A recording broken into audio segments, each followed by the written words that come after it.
Bak hiç durma, haydi ileri, kendini bulmak için zamanı geldi. Şimdi yeteneklerin var, açığa çıkarma hayallerini, takip et, hayat senin sahnen. Hayatının seni öğretme katı, kalbinin melodisini duy, yoluna devam et. Şimdi bir şans, cesaretinle dal, sen de gel bu yolculuğa katıl. Gökyüzü sınırsız, hayallerinde öyle, hedeflere doğru ilerle, engelleri aşabileceksin böyle. Zorluklar gelir geçer, asla vazgeçme.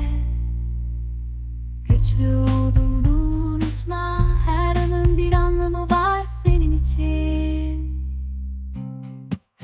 Hayatının seni öğretme katı, kalbinin melodisini duy, yoluna devam et. Şimdi bir şans, cesaretinle dal, sen de gel bu yolculuğa katıl.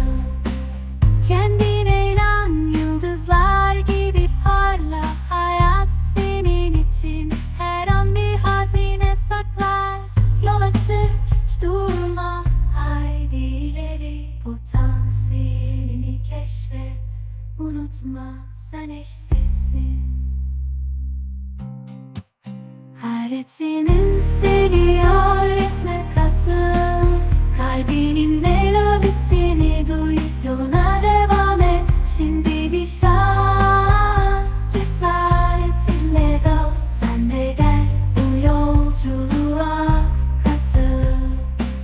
Gökyüzü sınırsız, hayallerinde öyle, hedeflere doğru ilerle, engelleri aşabileceksin böyle. Zorluklar gelir geçer, asla vazgeçme. Güçlü olduğunu unutma, her adımın bir anlamı var senin için. Hayatının seni öğretme katı, kalbinin